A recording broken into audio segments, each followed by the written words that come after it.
on the front. Okay. Take one. Shh.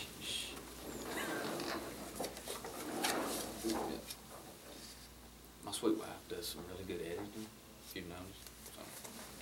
So we can cut up. Yeah, she can cut Do up. whatever. Okay, perfect. All right, folks, here we are. We're up here at Summit Night Vision with Nitehog.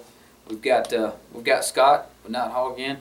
Come up here, pick up my Tuskir384 for the campaign. I was telling you guys earlier in the week, we stepped the game up on Swine 100 campaign 2014. Got a Tuskir384. We're going to bring this thing over. We got it right here. And Scott, we're going to run through a few things on this scope because if some of you are like me when I first started, I didn't know anything.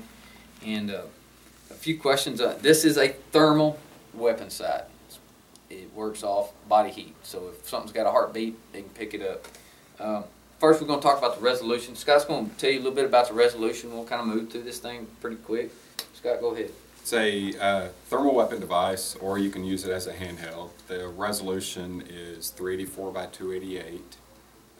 It's weapon mountable, handheld, able to record. Any heat out there, it will pick it up. And I think that that goes over into the on the hertz. A lot of these things are rated on hertz, 30 hertz, 60 hertz. Scott, what's this Tuskir rated at? The Tuskir384 is a 30 hertz system, so the refresh rate is a lot quicker than a lot of the devices out there that run 9 hertz. So when you're panning a field, it's not going to be jumpy, which makes it a lot easier to detect any targets that are out there. So what he's saying there is you could actually take this off the weapon, use it as a handheld, and walk. And even, you know, if you're easing through on a four-wheeler or your, you know, truck or whatever through the pasture, you can actually drive and pan with this thing at the same time, and it'd be real-time pictures. It's not any lag and any refreshing. These are really good size. It weighs what do it weigh? 2.9 pounds with batteries. With batteries, I mean that's not a lot compared to a lot of the bigger weapon systems, thermal systems. That's a lightweight. And the detection, say range on this, y'all got a YouTube video of saying some cows at almost a mile? Almost a mile. Human detection would be at 1,300 yards. Vehicle detection is at 2,700, and then recognition for human is right around 400, and for vehicle, I believe, is 700. So if it's a pig or something, you would be able to recognize probably out to 200 easily. All right.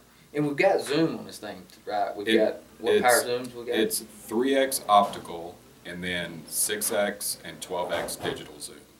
I tell you what, 12 power at 400 yards, you can't tell it's a pig. It just you're blind. But yeah, and a lot of people are concerned about shooting this on say 308s. ARs, AR-10s, some bigger bolt guns. Some of the stuff out there is kind of subpar that I've found as far as mitigating recoil. What's the settings on this guy? The most popular is the 308 or 7.62, 5.56, 6.8 SBC. We've got some people using it on 338 Lapua Magnums, 450 Bushmaster. I've personally shot it on a 375 H&H, and I think it hurt me more than it hurt the scope, but it did retain 0. Man, that's 375 H&H for some of you guys that might not know about that. That is a African game type round. I mean, putting down Cape Buffalo and stuff with it. So it's all there. It's a big boy. The settings on this, Scott, are they pretty easy to go through, pretty easy to navigate? It is. It's a 3-button system, 2 buttons for the menu, and you scroll down to, say if you wanted to zero the weapon or zero the scope, you would scroll to the up, down, or left, right. It's a digital reticle, so you move the reticle to the point of impact. And once it's set, when you take it off, as long as you put it right back on, you're good to go. It also does have 5 reticle settings, so you can zero it on 5 different weapons, or zero 5 different ranges, 50, 100, and on up. And as long as you put it on the weapon on the same place, go to that reticle setting, and you're good to go. Wow. 5 settings, you put this thing on 5 different guns, take it off, put it right back on. Pull the trigger on, it's going to die, something's going to die on the end of it. Man, Scott, I want to appreciate y'all for bringing me on. Member of Team Nitehog now, Swine 100, campaign 2014. Stepped up the game, have some footage for you guys hopefully in a few days with my new site here.